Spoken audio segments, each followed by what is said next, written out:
let us take a simple problem, see how can we apply that method to this problem.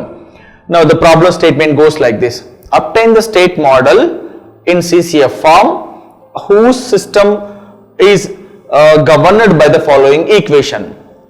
2y triple dot plus 3y double dot minus 2y dot plus 5y is equal to u double dot plus 8u dot plus 6u.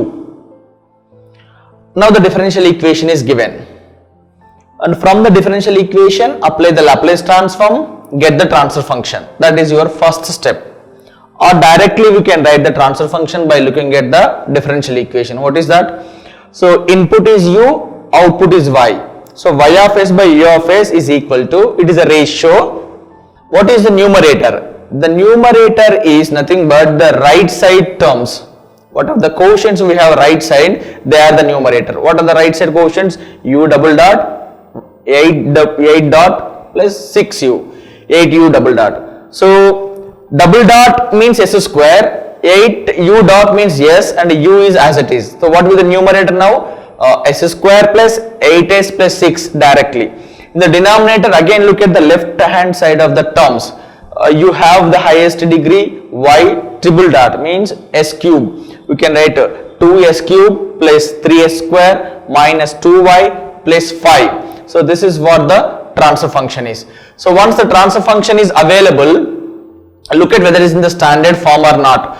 So denominator highest degree is 3, s cube. For this s cube there is a coefficient 2, but in the standard form the coefficient of the highest degree should be 1. Therefore take this 2 common and send it the numerator, then we will get the transfer function like this.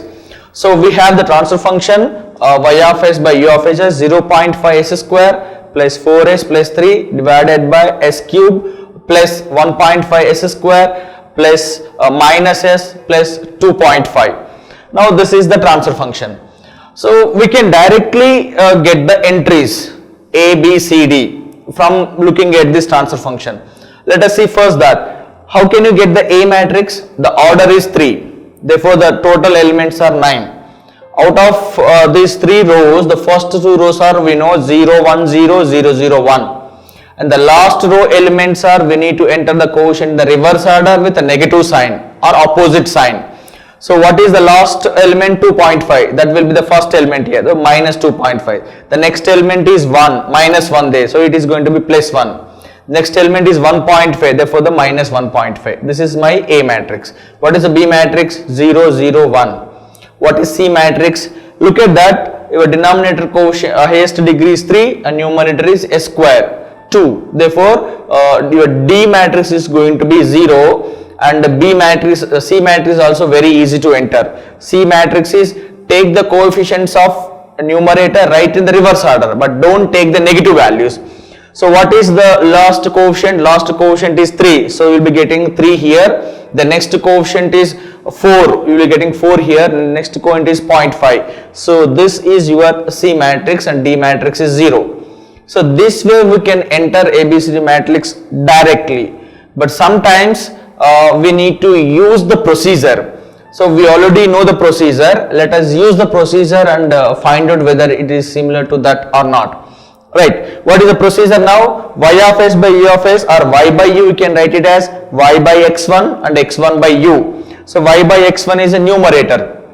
So I can write y is equal to 0.5, I have s square into x1 plus I have 4s into x1 plus 6x. So this is 3x1. So we have this equation is 1. Similarly, you can take x1 by u. What is x1 by u? x1 by u is the denominator. So 1 by we have s cube plus 1.5 s square minus 1 s plus 2.5. When you cross multiply and when you get s cube s1 left hand side, you will be getting u minus, we have 1.5 s square x1, and also we have plus s x1 and minus 2.5 x1. This is equation 2. So using equation 1 and 2, then we can draw the block diagram like this. This block diagram is just similar to whatever you have seen in the generalized procedure. But the only thing is we don't have any numerator B3 term. Therefore, the B3 alone is missing. The remaining things are there.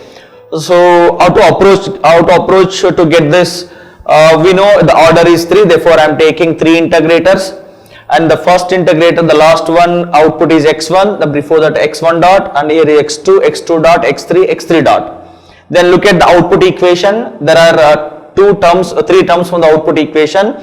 So that is, one is from s square x1. From here we have the coefficient 0.5. So there is a one forward path. There is another forward path, and also from x1 we have 3. That is another. So 3 terms are coming for y.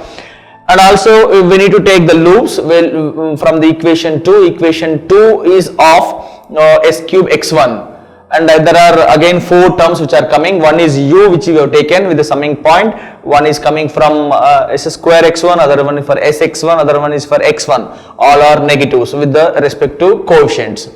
Now we can write the equations, because we have to write the equation for x1 dot, x2 dot, and x3 dot. When you write the equation, and you will be getting the same matrix as we have seen. So the x matrix, x dot matrix is x1 dot, x2 dot, x3 dot. A matrix is 0, 1, 0, 0, 0, 1, and you will be getting minus 2.51 and minus 1.5 is A matrix. B matrix is 0, 0, 1.